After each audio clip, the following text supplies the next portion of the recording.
अब कार्यक्रम की करें शुरुआत एक भजन के साथ। सारे सबका, लेकिन आज विचार है आधा घंटा सुना, क्योंकि आज ज्यादा गला बैठा कि नहीं, समझ आ रहा कि नहीं? तो आप लोग रहम करेंगे कि नहीं करेंगे? हाँ,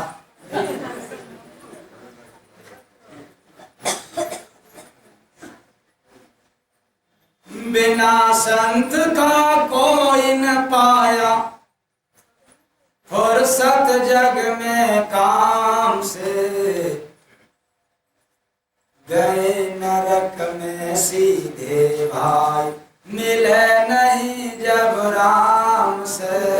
गए नरक में सीधे भाई मिले नहीं जब राम से, गए नरक में सीधे भाई। चेतल मानो सुन के अब की संतों के पैगाम से, गए नरक में सीधे भाई मिले नहीं जब राम से।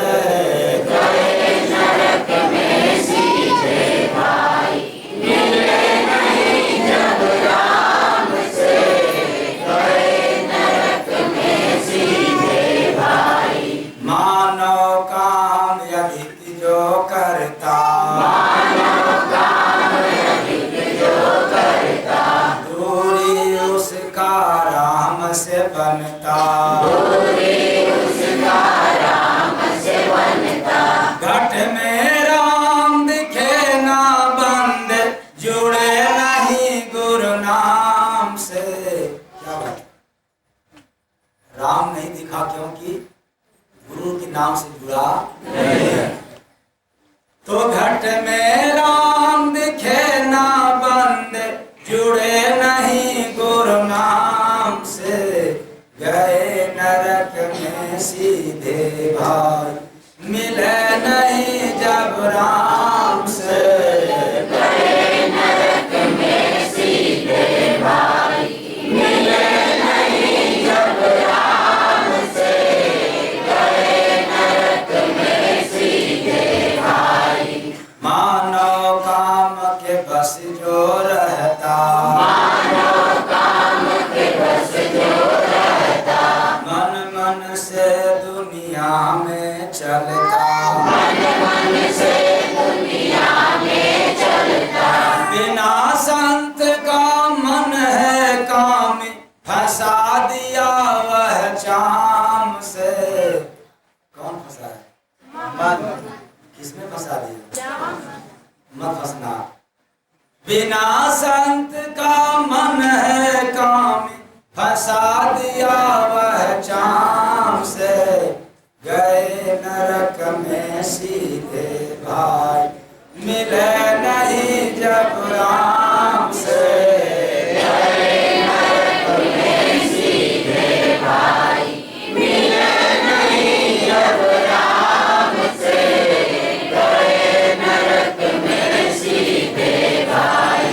मानव को बस काम है छलता, मानव को बस काम है छलता, भक्ति भजन से दूर है रखता, भक्ति भजन से दूर है रखता। काम किया जो केवल जग में, प्रीत लगा बस दाम से, गए नरक में सीधे भाई मिले नहीं जब राम से। गए नरक में सीधे भाई मिले नहीं जब राम से, गए नरक में सीधे भाई। काम के कारण पाप है बढ़ता, काम के कारण पाप है बढ़ता, बिना भजन रे परख न सकता, बिना भजन रे परख न सकता। कामी जग में सुख नहीं पावे, चूके साधन धाम से, गए सीधे भाई, मिले नहीं जब राम से, गए नरक में सीधे भाई, मिले नहीं जब राम से, गए नरक में सीधे भाई।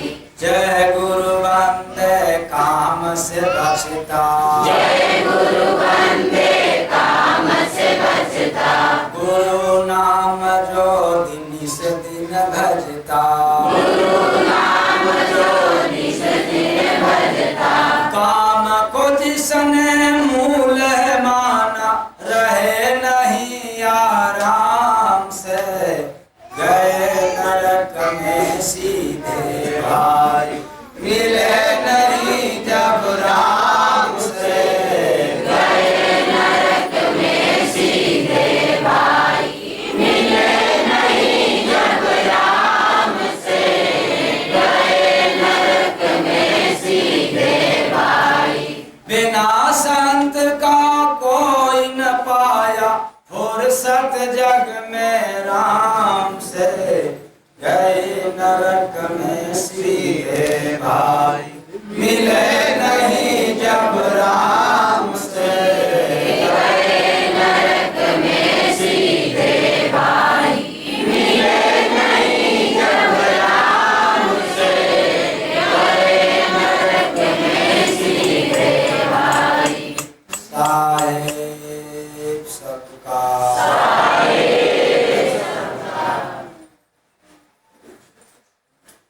तो अभी अभी आप लोगों ने सुना भजन के जरिए कि बिना संत का कोई न पाया, फुर्सत जग में राम से, काम से, राम से फुर्सत ही फुर्सत है, राम से तो आराम ही आराम है, काम से फुर्सत नहीं है। यही बात,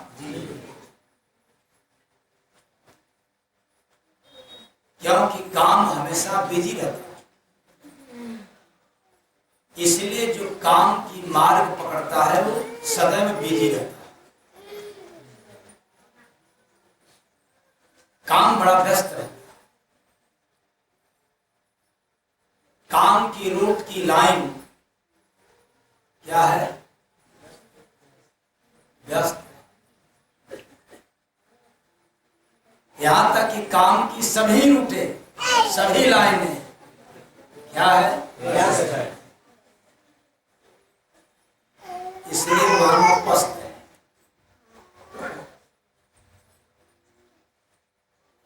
और काम करने वाले व्यक्ति को फुर्सत नहीं निकलता। कारण क्या है, काम में लालच है, काम में क्रोध है, पूरा हुआ तो भी काम आगे, अधूरा हुआ तो भी आगे क्रोध, फुर्सत का। इसलिए काम करने वाले पुरुष को फुर्सत नहीं मिलता। अब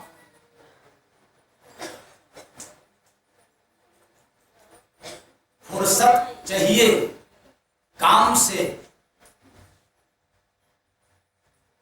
तो याद रखना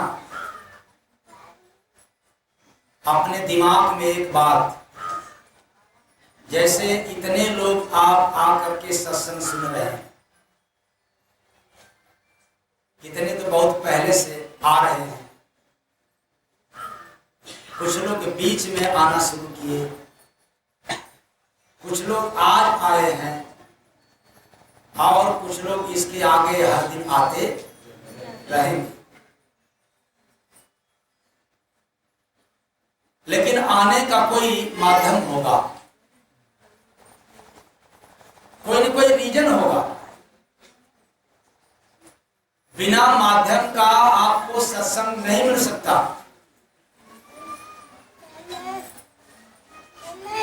बहुत कम लोग होंगे, 1-2%। इतनी भीड़ की बात मैं कह रहा हूं, इतने जनता में 1-2% केवल निकाल दिया जाए कि वो केवल केवल सत्संग सुनने के लिए फुर्सत निकाल करके चले, लेकिन बाकी 98-99% को फुर्सत तब मिला जब प्रकृति ने उनको मारा। कौन मारा? प्रकृति की मार पड़ी, क्योंकि प्रकृति की जो मार होती है बिना लाठी का, बिना डंडे का होता है। तो प्रकृति की जो मार बिना लाठी डंडे की तो क्या है? दुख। वो दुख की मार से जब विपत्ति की मार पड़ी तब चला निवारण के लिए, और निवारण में पता चला कि तो बड़ी शांति मिल रही है। चला दुख हटाने के लिए, दुख भगाने के लिए। जिस दुख को लेकर के आया था वो दुख भले न छोड़े, लेकिन क्या बात है कि संत महात्माओं के सानिध्य में, शरण में, समीप बैठने पर या उनकी वाणी सुनने पर या संगत में बैठने पर ये जो सुख मिल रहा है, जो शांति मिल रहा है, इसका मतलब यह है यदि हम रोज आए, रोज समय निकालें तो हमें ये सुकून, ये शांति मिलता रहेगा।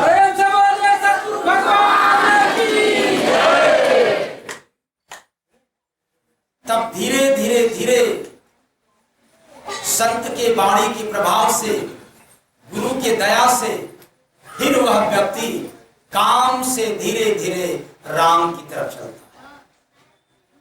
तब उसको काम से फुर्सत निकलता है, वरना काम कभी फुर्सत देता नहीं। तो बिना संत का कोई न पाया फुर्सत जग में राम से, राम से।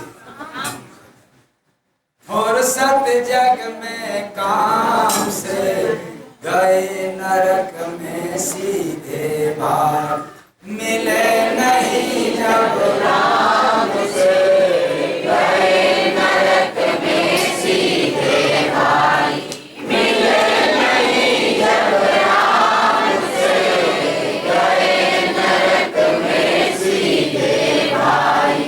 क्योंकि मनुष्य का काम ही इस 84 लाख योनियों का एक दिन काल बन जाता है। आप कितना भी सुंदर काम करें, लेकिन 84 लाख में ही आपको जाना है।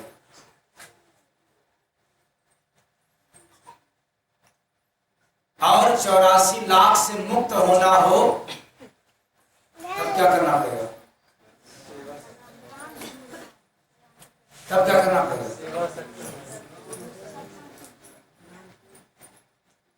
अब और काम बढ़ा देना। शायद आप लोगों ने ठीक से समझा नहीं इसको। अब जब कहेंगे तो समझ जाएंगे। वो क्या? जो मनुष्य, मैं सबकी बात नहीं कह रहा, जिस भी मनुष्य के अंदर ये भाव पैदा हो जाए, क्या कि इसी जन्म में मुक्ति प्राप्त करना है, यानी मानव जन्म में ही मुक्ति प्राप्त करना चाहता है, तो उसे एक ही जन्म में हजारों हजारों वर्षों का क्या करना पड़ेगा? काम करना पड़ेगा।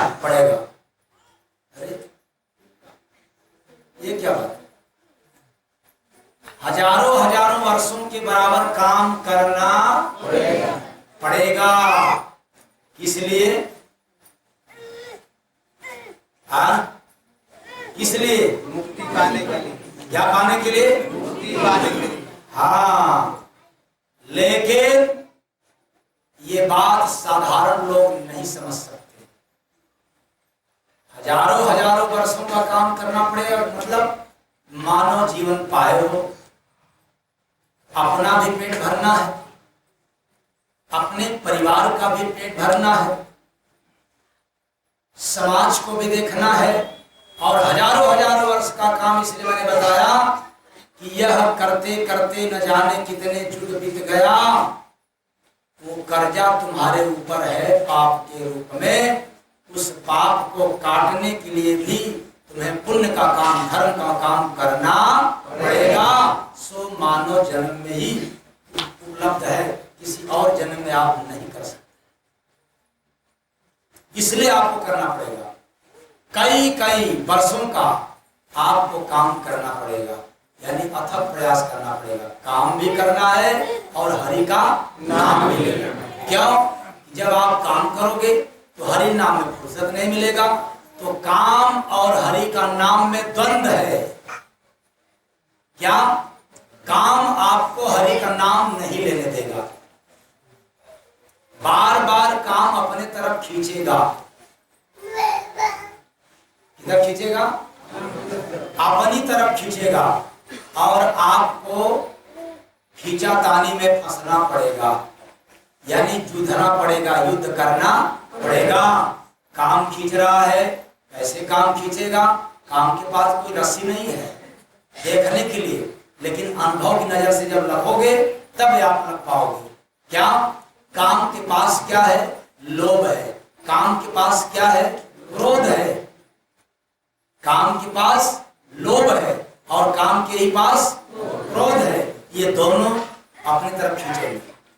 ये दो रस्सी है, जबरदस्त बांधा है, आप छुड़ा नहीं सकते। काम कर लिया, अच्छा थोड़ा सा और कर लिया तो अच्छा, हाँ चलना सत्संग सुनने के लिए और जल्दी जल्दी कर दे, तब तक पता चला कि काम में बिगड़ गए। और जब काम बिगड़ा, लालच है, जल्दी जल्दी किया, हो सकता है लालच बढ़ जाए, थोड़ा सा और कर ले, तब तक पता चले कि आज तो फायदा ज्यादा है, आज तो फायदा ज्यादा है, तो क्यों न 5 तारीख में, चलो कोई बात नहीं, या तो फिर 23 तारीख को सिद्धागर, तो फिर अगले 5 तारीख को कर लेंगे। आज फायदा ज्यादा है तो काम को कर लिया। तो काम ने आपको बांध लिया, किससे? लालच रूपी रस्सी से। मान लिया जाए कि काम करते करते अच्छा जल्दी कर लिया जाए क्योंकि आज 5 तारीख को चलना है, इसीलिए हटा। और पता चला कि किसी ने विघ्न डाल दिया काम में, तो फिर क्या पैदा हो गया? क्रोध। अब क्रोध आ गया, जब सत्संग में जाओगे कि पहले क्रोध को ठंडा करोगे? हाँ, क्रोध ठंडा करोगे आप लोग, जाओगे सत्संग में, और क्रोध को ठंडा करते करते दिमाग तो गड़बड़ हो गया, समय भी पार हो गया। चलो अब अगले बार। काम के पास जबरदस्ती फंदा वो बांध देता। यही कारण है कि बड़े बड़े ज्ञानी विद्वानी ऋषि मुनि भी काम से कभी फुर्सत नहीं निकाल पाए।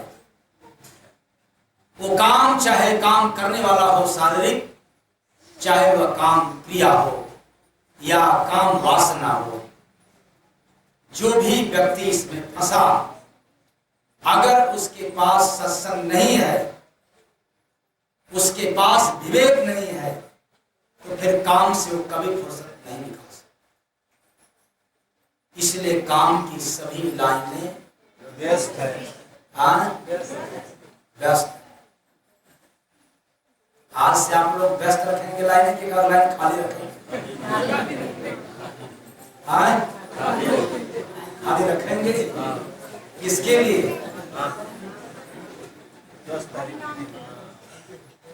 तो बिना संत का कोई न पाया, फुर्सत जग में काम से, गए नरक में सीधे भाग, मिले नहीं जब राम से।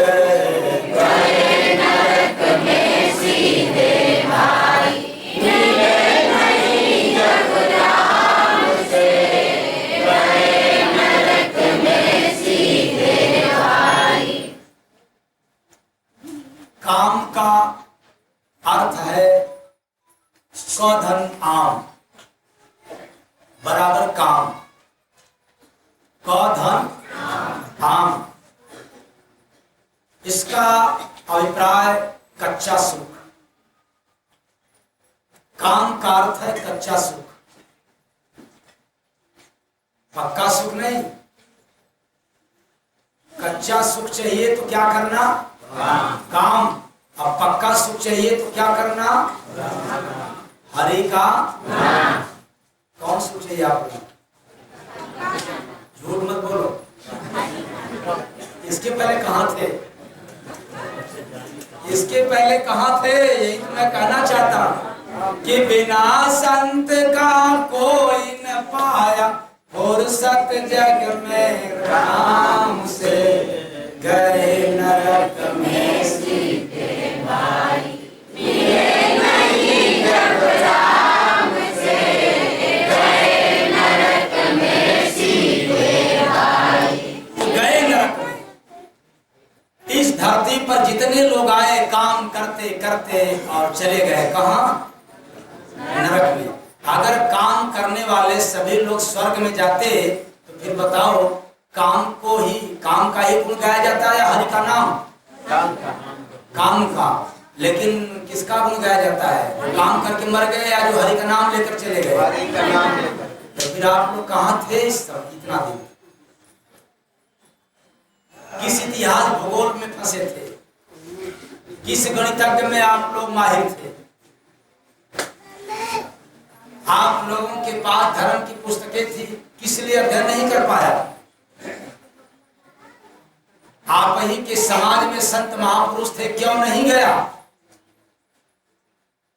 वो अकल कहाँ था? वो समय कहाँ था?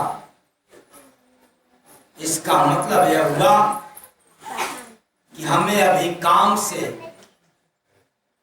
के विषय में और राम के बारे में पता ही नहीं। अगर पता भी चला तो चलो कोई बात नहीं है, 24 घंटे का हर कीर्तन या तो अखंड। अगर पता भी चला तो ज्यादा से ज्यादा तक यहां तक गया। इसके आगे कोई रास्ता नहीं। फिर वहां भी व्यस्त हो, उसके आगे कोई आता पता ही नहीं। इसलिए अंत में लोग आप कितना भी सुंदर काम करके जाते हैं, जब आप मुर्दा होगे तो कोई आपके काम का गुणगान नहीं करेगा। अगर करेगा या तो आपके सुंदर व्यवहार का करेगा या तो हरि नाम का गुणगान।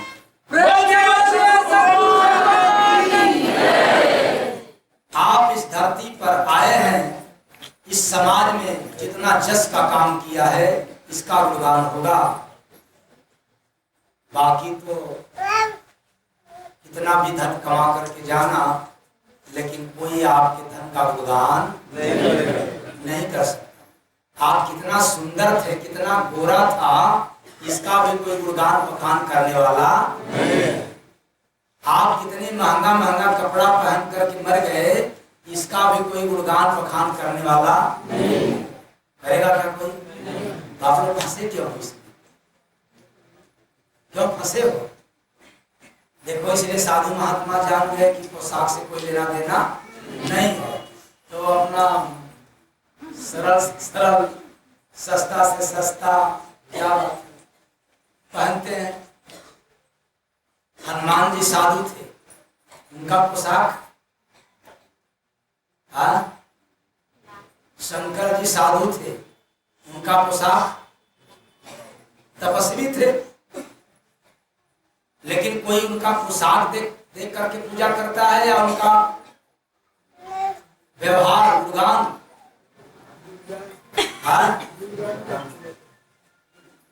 तो आप लोगों के भी अंदर तो है ना कोई प्रशंसा, आप लोगों के भी अंदर अच्छाई है ना, कुछ नहीं है? अरे इतना उम्र बीत गई, आप लोगों की जिंदगी में भी कुछ अच्छाई नहीं इकट्ठा कर पाया अच्छाई, तब कब करेगा? अच्छा, जब दांत टूटने लग जाएगा तब क्या? अच्छा, बाल जब पकने लग जाएगा, आंख से दिखने लगेगा, तब अच्छाई आप ग्रहण करोगे? यही समय है। एक दिन के अच्छाई का गुणगान नहीं होता है। जब आप मानव जीवन पा करके जीवन भर अच्छाई का कार्य करते हो, तब जब यहां से जाते हो तो आपके व्यवहार का गुणगान होता है। बोलिए सतगुरु भगवान की जय। ये मत समझ लेना कि एक दिन हमने किसी का भला काम, भलाई का काम कर दिया तो बस क्या पूछना है, फलाना जानते हो ना, अरे मैं नहीं रहता ना तो फलाना का नुकसान हो गया, अरे तो मैं था कि बेचारे का कल्याण हो गया। देंगे हाँकना चालू कर दिया, एक दिन कर लिया, अजल गगरी छलकत। तो एक दिन वाले ऐसे ही खतरनाक होते, और जो जीवन भर करते हैं भलाई का काम, कल्याण का काम, वो तो कभी कहते ही नहीं, वो कभी नहीं करते। और इसमें केवल केवल आते हैं संत महापुरुष। ये किसी साधारण इंसान की बस की बात नहीं। इसलिए आप लोग थोड़ा सा भी कोई कार्य कर देते हैं समाज में तो आस लगा बैठते हो कि मेरा नाम नहीं ले रहे हैं, मेरा नाम नहीं ले रहा है फलानी, कह नहीं रहा है कि नहीं फलाने ने मदद किया। यही बात ना, भेड़ी उठा उठा के गर्दन उठाता है कि इसी तरह से करते हैं।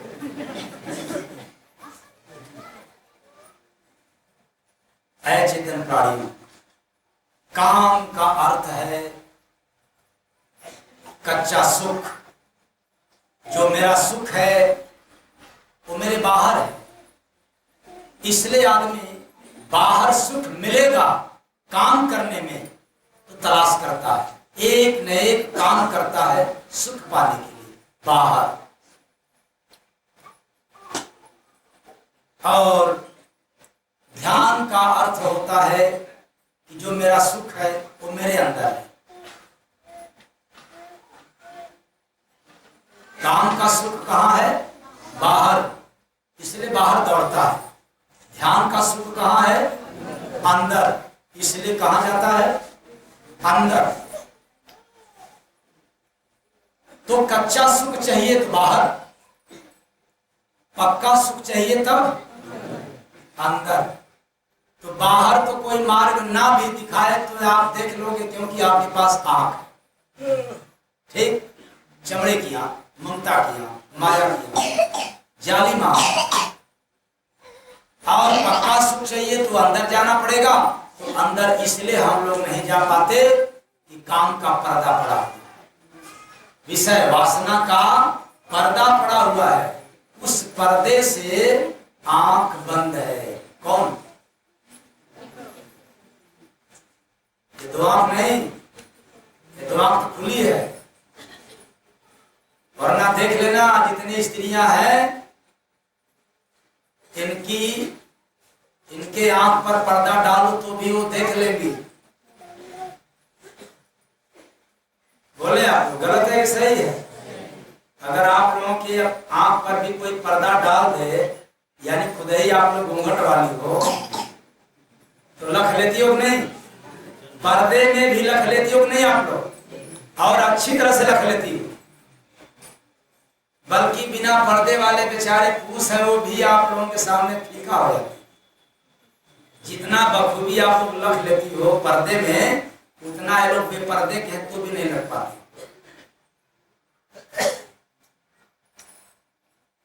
तो चमड़े की आंख पर पर्दे की बात नहीं कह रहा हूं मैं, उस आंख के आगे पर्दा पड़ा हुआ है जो तीसरी आंख है। जिस आंख से प्रभु का मिलन होता है, प्रभु से संवाद होता है, प्रभु में लीन होने की बात आती है, ये वो तीसरी आंख है जो दोनों आंखों की भाव की मध्य में है, जहां टीका, चंदन और विद्या लगाई जाती है। उस पर वासना का पर्दा पड़ा, काम का, क्रोध का, लोभ का, मोह का, राग का, द्वेष का, जाति का, मजहब का, संप्रदाय का, अहंकार का पर्दा पड़ा। याद रखना, लोहा और चुंबक को तो आप लोग बखूबी जानते हैं। इन दोनों का गुण है कि थोड़ा दूर पर भी हैं, मतलब नजदीक लाएंगे तो नजदीक आते आते फिर भी कुछ दूरी पर ही लोहा और चुंबक एक हो जाते हैं, सट जाते हैं। ऐसा अनुभव आप लोगों ने किया है कि नहीं किया है? लेकिन एक कागज का टुकड़ा भी रहे बीच में, या पतला एक परत कपड़ा भी रहे, तो लोहा और चुंबक सट नहीं सकते, एक नहीं हो सकता। ऐसे ही अचेतन प्राणियों, जो व्यक्ति यानी मानव जन्म में, मतलब मानव शरीरधारी भगवत प्राप्ति करना चाहता हो, अगर उसके अंदर एक भी सूत आ गया दरार में, एक भी कपड़ा, चाहे एक भी कागज का टुकड़ा, चाहे अहंकार का आ जाए, चाहे जाति का आ जाए, अथवा संप्रदाय का आ जाए, तो फिर कभी भी भक्त और भगवान एक नहीं हो सकते हैं, वो अलग रहेंगे। तो बोलिए सतगुरु भगवान की जय। इसलिए भगवत प्राप्ति करने वाला व्यक्ति अथवा साधक के अंदर किसी भी तरह की जाति, संप्रदाय, मजहब, अहंकार या काम, क्रोध, लोभ अथवा बहुत में ज्ञानी हूं का भेद नहीं रहता, क्योंकि जिसमें भेद है उसी का नाम वेद है, और जिसमें भेद न हो वो वेद से परे है, और जो वेद से परे है वही भगवत प्राप्ति। क्यों? बिना भगवत प्राप्ति हुए कोई वेद का रचना नहीं कर सकता। अब व्यक्ति सोचे कि वेद का अध्ययन करके हम भगवत प्राप्त कर लें, ऐसा न हुआ है, न ऐसा कभी होगा, क्योंकि वेद तो संवाद है भक्त और भगवान का। किसका? न कि वो भगवान है, भक्त और भगवान का संवाद है। अब भक्त के अंदर जैसा भाव पैदा, वैसा भगवान से संवाद है। क्यों? कि जा की रही भावना जैसी, हरि मूरत देखी तिन तैसी। इस कारण से जिन ढूंढा तिन पानिया गहरे पानी बैठ। जब कोई साधक पानी में डूबने वाला होगा, भक्ति के सागर में गोता लगाने वाला होगा, फिर वो वेद से परे जाएगा, क्योंकि गोता लगाता जाएगा, गोता लगाता जाएगा, और संवाद एक से बढ़कर के मिलता जाएगा। वेद सीमित है, संवाद असीमित।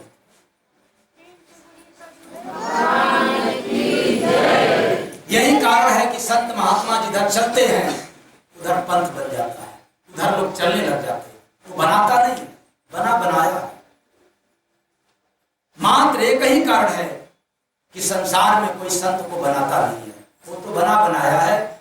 इसलिए बना बनाया महात्मा जो आता है धरती पर, वो कोई कुछ बनाता नहीं है, सब उसी के पीछे पीछे चल देते हैं। किधर? जिधर वो चलते। यही कारण है कि संसार में जितने महापुरुष आए उनके पीछे पीछे चल दी जनता, चल दी कि शायद मेरा भी इसी मार्ग से कल्याण होगा। तो बिना संत का कोई न पाया, और सत जग में काम से गए नरक में सीधे भाई।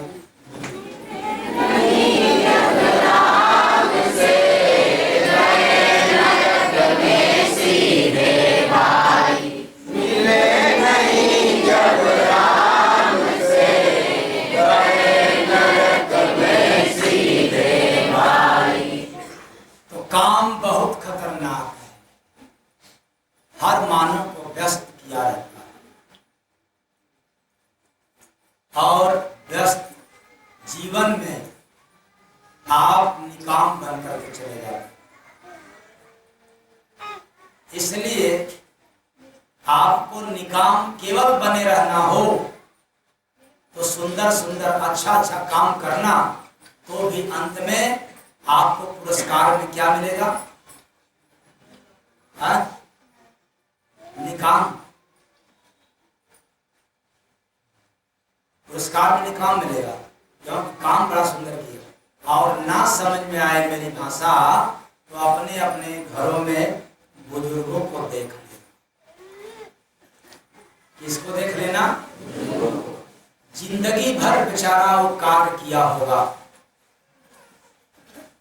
एक एक ईंट का कीमत चुकाया होगा, तो मकान बनाया होगा, एक एक पैसे का संग्रह किया होगा, तब एक आलिशान परिवार का परवरिश किया होगा। आज वृद्ध हो गया, लेकिन उसी वृद्ध के परिवार के लोग अगर कुछ वृद्ध व्यक्ति कहता है, आप लोग क्या कहते हो? हाँ, क्या कहते हो भाई? अरे बुढ़ो, कम से कम आंख तो खोलो, कम से कम बूढ़े तो आंख खोले, और बूढ़े आंख ना खोले तो कोई बात नहीं, तो कम से कम नई वक्त या बारिश सुन करके आंख खोल दो। क्योंकि बूढ़े आंख ना भी खोले तो कोई बात नहीं।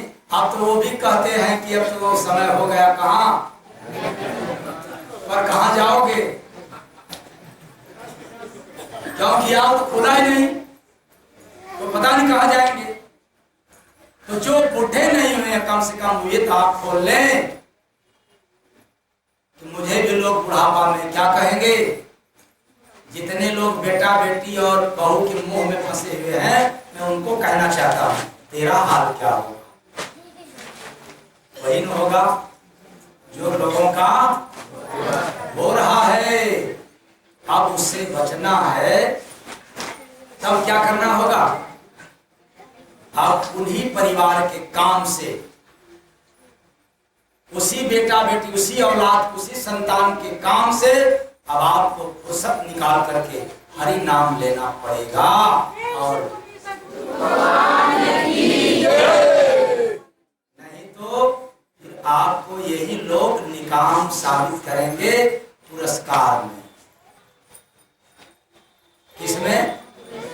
और जब आपके औलाद को या आपके परिवार को पता चल जाए, तुरंत नहीं पता चलेगा, भक्ति करते, भजन करते, सेवा करते, सत्संग करते करते जब आपके परिवार वालों को पता चल जाए कि बिना इसके इनको चैन नहीं आएगा, तो मैं दावे के साथ कहता हूं वे भी आपके सामने नतमस्तक होना शुरू कर देंगे।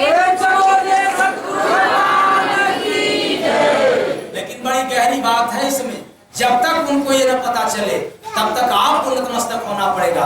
आपको झूठ कपाट बोलना पड़ेगा कि हम भजन करेंगे, हम भक्ति करेंगे, हम सत्संग सुनने के लिए जाएंगे। लेकिन जिस दिन पता चलना शुरू हो जाएगा कि बिना इनके ये काम सब बिगाड़ देंगे घर का, तो फिर आपको एकदम खुली चुनौती की, अब जा, कहाँ जा, खूब सत्संग सुन, कितना दिन तक, चाहे जितना दिन सुन करके आओ, फुर्सत ही फुर्सत। लेकिन इसमें थोड़ा लंबा वक्त लगता है।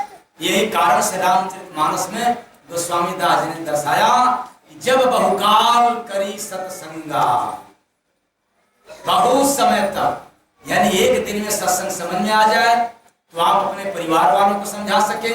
इतने भी ज्ञानी नहीं है कि आप एक दिन में संतों की वाणी समझ पाए, और इतने नादान भी नहीं है कि आप वाणी को समझ नहीं सके। बस इन्हीं दो के बीच में आप लोग फंसे हो, इसलिए काफी समय तक सुनना पड़ेगा।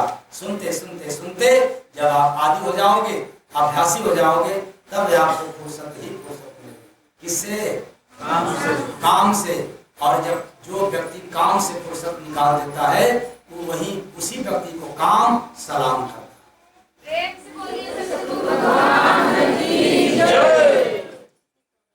और जो फुर्सत नहीं निकाल पाता, वह व्यक्ति काम को सलाम करता है कि भैया अच्छा कर ले रहा हूं, अभी और कर। तो काम करोगे टेंशन बढ़ेगा, आराम का नाम लोगे तब टेंशन से क्या बात है। काम करोगे तो चिंता होगी, काम का होगा, काम के अधीनस्थ होगा। इसलिए काम और राम का सहयोग बैठाना पड़ेगा आपको। वो कैसे? काम करेंगे चिंता बढ़ेगा, अब हरि का नाम लेंगे तो बढ़ा हुआ चिंता क्या हो जाएगा? हाँ? बताओ, रोज काम करते हो तो रोज राम का नाम भी लेना चाहिए।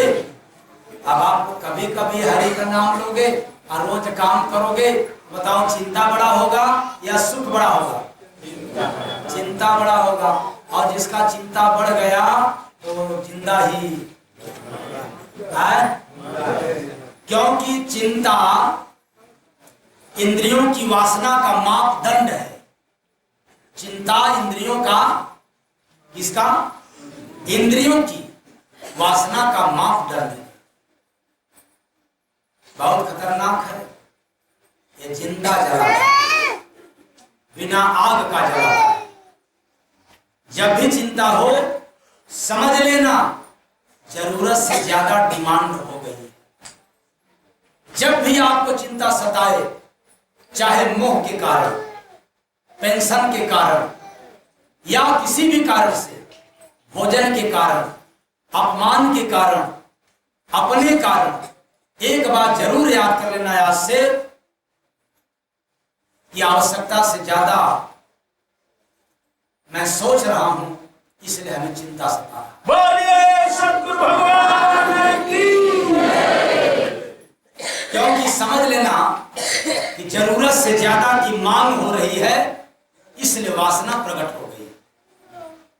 अब जरूरत से ज्यादा अगर डिमांड न रहे, कोई मांग न रहे, तो आप बिना चिंता करोगे, काम भी करते रहोगे और हरि का नाम भी लेते रहोगे।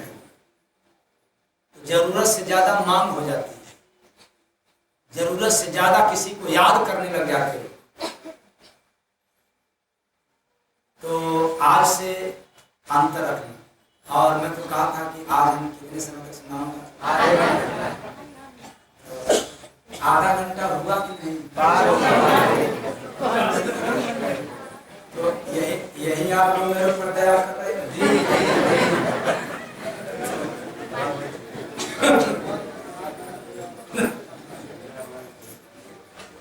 तो बड़ा अचंभा देखा भाई, बड़ा अचंभा देखा, बड़ा अचंभा देखा भाई, बड़ा अचंभा देखा। ऊँटवा उड़े आकाश में जाके न्योरा करे बड़ाई, बड़ा अचंभा देखा भाई, बड़ा अचंभा देखा, बड़ा अचंभा देखा भाई, बड़ा अचंभा देखा। ये क्या बात है? ऐसा अचंभा, ऐसा आश्चर्यजनक वाला दृश्य आप लोगों ने देखा है? कोई देखा है क्या इसमें? हाँ? नहीं देखे? क्यों? आंख तो है आप लोगों के पास, कितनी सुंदर सुंदर आंख है। आप लोग कितनी गहराई की बात देख लेते हो ना? अरे जानते हो ना, फलाने के अंदर बड़ी कमी है, फलाने के पास नहीं, फलाने में, फलाने के भीतर, फलाने के अंदर, फलानी के अंदर बहुत कमी है। इस आंख से देखा? हाँ? तब इसका मतलब कि आप लोगों की आंख निश्चित गंदी गंदी है। तो बड़ा अचंभा देखा भाई, बड़ा अचंभा। ये उलट भेदन, ये उल्टी भाषा है। ये दरिया साहब के जमाने की, कबीर साहब के जमाने जैसा। वो क्या? तो मानव शरीर रूपी नगर में हमने बड़ा अजीबो गरीब खेला देखा। वो कैसा खेला? अहंकार रूपी ऊंट अहंकारी व्यक्ति को हमेशा सम्मान चाहता है, इसलिए अहंकारी व्यक्ति बड़े नाजुक होते हैं। तो अहंकार रूपी ऊंट सम्मान रूपी चाहत में सदैव कल्पना रूपी आकाश में उड़ता रहता है। इस आकाश में यानी हमेशा कल्पना किया रहता है कि जहां मैं जाऊं, चाहत रहती है उसके अंदर कि मुझे आसन मिले, ऊंचा बड़ा सम्मान मिले, वो अहंकारी रहता है। और दूसरे लाइन में आप लोगों को बताया गया कि उठवा उड़े आकाश में, उठवा उड़े आकाश में। कौन आकाश? कल्पना रूपी आकाश। आज जाके नेउरा करे बड़ाई, नेउरा यानी न्योला, तो न्योला करे ऊंट की बड़ाई। वो ऊंट कौन हो गया? अहंकार। और नेउर कौन है? निगुरा। तो निगुरा लोग कौन होते हैं? जो अभी तक संत महापुरुष के शरण में गए नहीं, नाम दान नहीं मिला, भले ही पूजा करें, पाठ करें, तीर्थ करें, व्रत करें, उपवास करें, कुछ भी करें, कान फुकवाए हों, तहां तक व्यक्ति निगुरा है। वो निगुरा रूपी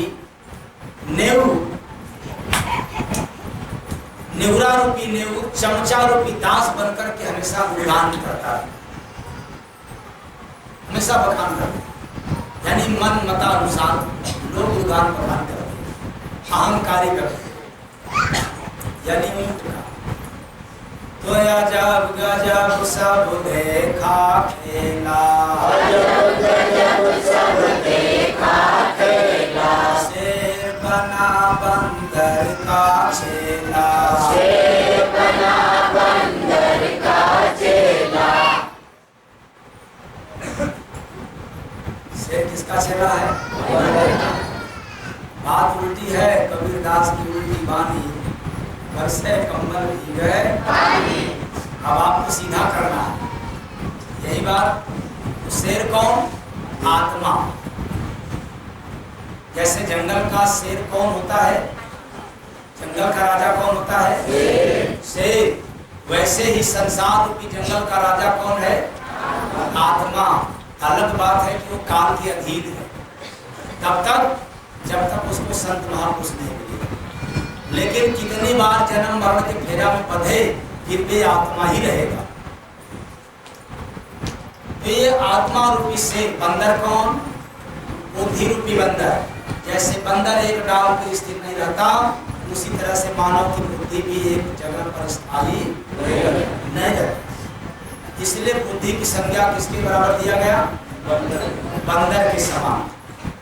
तो आत्मा रूपी शेर और बुद्धि रूपी बंदर का क्या बन गया? चेला। क्या बन गया? अंधा गुरु, अबैरा चेला, मांगे गुड़। अच्छा आपको समझ गए? तो बिना पूछ का घोड़ा दौड़े, हिरनी गई लुभाई, बड़ा अचंभा देखा भाई, बड़ा अचंभा देखा, बड़ा अचंभा देखा भाई, बड़ा अचंभा देखा। ये जो मन रूपी घोड़ा है, मन की संज्ञा किसके समान है? घोड़ा की। यह जो मन रूपी घोड़ा है, ये बिना प्रेम रूपी पहुंच, यानी मन के पास कोई प्रेम नहीं है। प्रेम तो आत्मा की संपत्ति है और प्यार तो मन का है। इसलिए लोग प्यार करते हैं मन के अनुसार। जब तक मन से मन मिला है तो प्यार है, आई लव यू है, और जब मन से मन टकराव हो जाए तो फिर कैसा आई लव यू।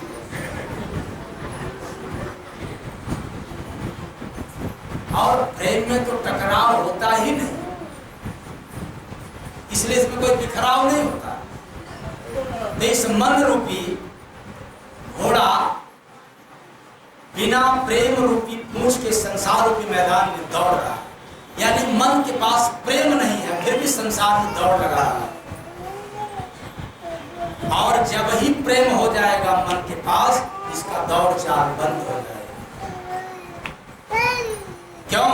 मुझे पता है इसी संसार में जितने महापुरुष अपने गुरु से, अपने प्रभु से प्रेम किया है, उसको दौड़ दौड़ करके, घूम घूम करके खोजना नहीं पड़ा है, बल्कि जिसने प्रेम किया है खुदा को उसके पास आना पड़ा।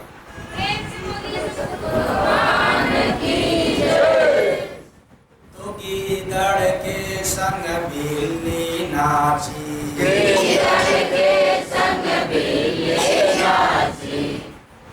किसके संग? गीदड़ कौन है? गम रूपी गीदड़ और माया रूपी बिल्ली। बात याद हो गया? गम रूपी गीदड़ और माया रूपी बिल्ली के संग ठुमका लगा दी। ये दोनों की बड़ी जोड़ी रहती है, यानी गम माया। जहाँ माया है वहाँ गम, जहाँ गम है उसी जगह माया। ये दोनों की दोस्ती बड़ी अजीब है। ऐसा अद्भुत खेला देखने को मिलता है। ये लोग खूब ठुमका लगा दी। तो आप लोगों के पास तो गम नहीं है, तो नहीं है होता, चाहे जो कुछ भी कर देना। सब अगर सास को बहू भी करे तो गम कोई नहीं रहेगा। ये तो मैंने सास कहीं करे, कभी लड़की आकर के मुझे उल्टा सीधा पकड़ रही, मैंने कहो कि सास लोग, अच्छा बहू लोग, खैर आप लोगों का किस्सा आप लोग है। हंसी मोरनी नाग की चाची, ये तो और गड़बड़।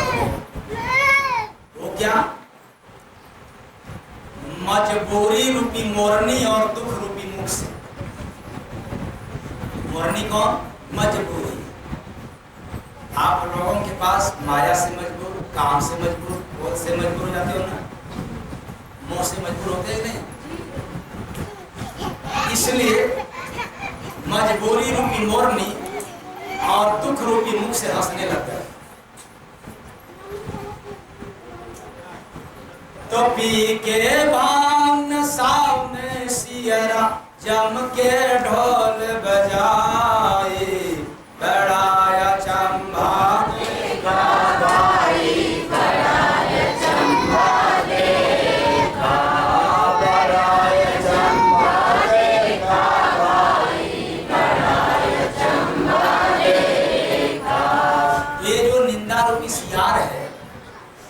आप लोग निंदा करते होंगे तो बात समझ लेना।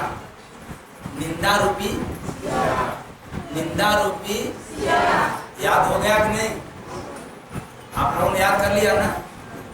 निंदा रूपी, हाँ शाबाश, आप लोग पढ़ने थे।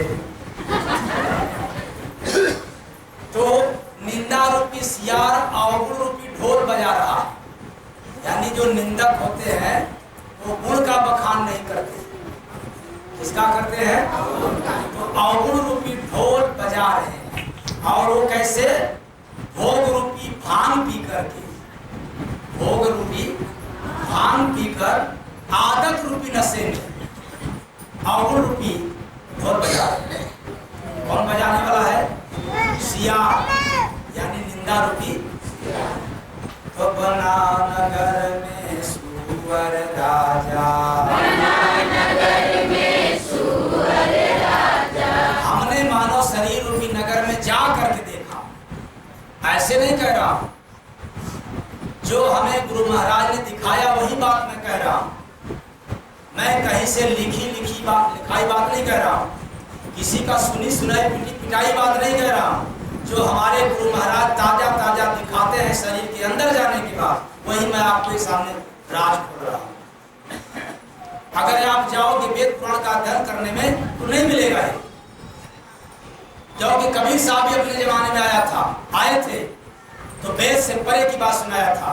उन्होंने भी सुनाया था कि कहीं वेद में नहीं लिखा हुआ है कबीरदास की उल्टी बानी बरसे कम्बल दी गए पानी। है किसी वेद में लिखा हुआ? लोग गाते कि नहीं गाते? बोरिया का पनिया बड़ेरिया, घूंघट का पट खोल रहे तो पिया, ये सब क्या है? एक कबीर की उलट भाषी, हटपटा भाषा, जो किसी वेद में नहीं मिलता है। ये संत की लक्षण है। केवल वेद वेदांत की बात कहने वाला तो आचार्य हो सकता है, गुरु हो सकता है, प्रचार हो सकता है, लेकिन महापुरुष नहीं हो सकता। क्योंकि महापुरुषों का एक लक्षण पाया जाता है कि ऐसी वाणी जो निकालता है जिसका कोई काट नहीं होता। जगत के जितने भी ज्ञानी मिल जाए, साधु सन्यासी मिल जाए, ऋषि मुनि आ जाए, तो भी उस वाणी को कभी काट नहीं सकते हैं। वो सब महापुरुषों की वाणी। बोलिए सतगुरु भगवान की जय। तो ये जो सुअर है, इस शरीर रूपी नगर में क्या बना हुआ है? राजा। सुअर कौन है? मोह रूपी सुअर। आप लोगों के पास ज्यादा मोह होगा तो पात्र याद कर लेना, मोह रूपी। जिस तरह से सुअर का आचरण होता है, व्यवहार होता है, जिस तरह से सुअर के शरीर से दुर्गंध निकलता है, उसी तरह से जो ज्यादा मोह करते हैं उनका व्यवहार, उनका आहार और उनके शरीर से सुगंध दुर्गंध की तरह। तो करता उसी का उल्लू काजा, करता उसी का उल्लू काजा। अब अर्थ नहीं बताए क्योंकि 1 घंटा हो गया और हमने कहा था कितना सुनाने के लिए, तो अब इसको खाली पूरा कर देंगे और नहीं सुनाएंगे।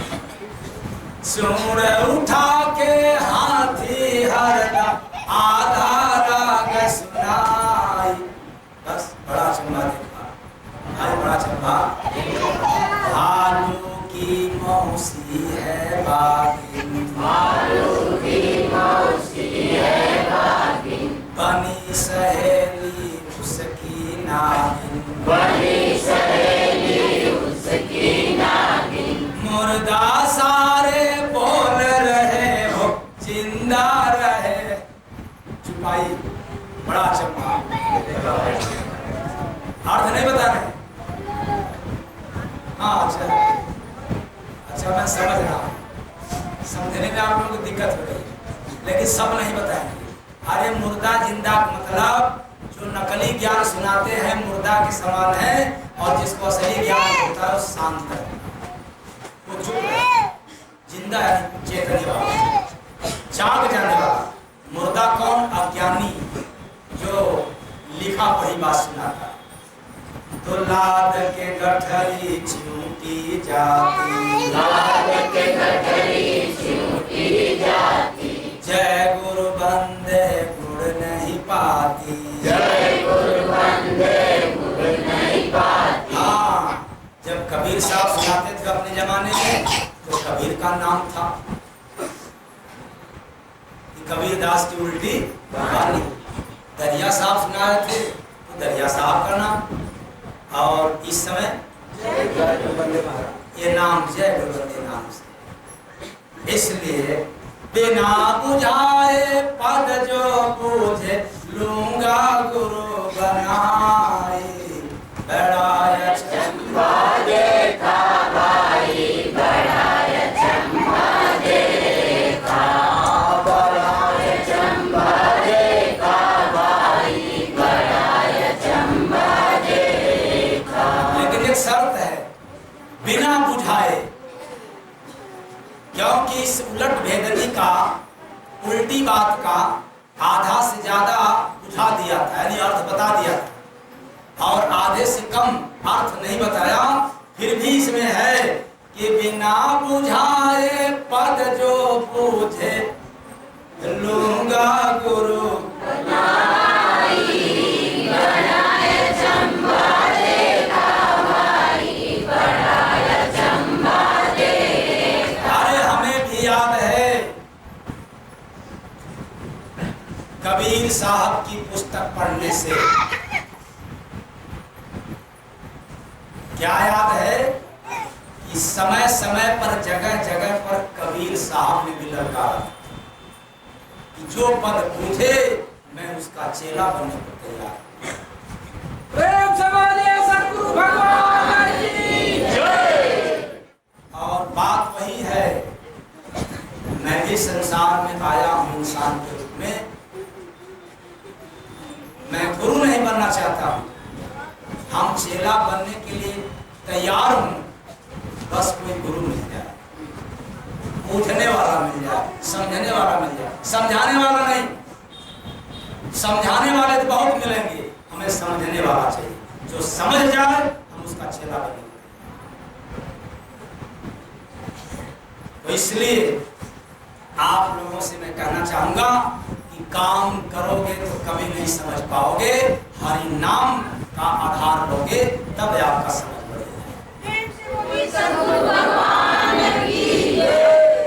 काम आपको ना समझ बना करके छोड़ेगा और हरि का नाम आपको विवेकवान बना करके छोड़ेगा।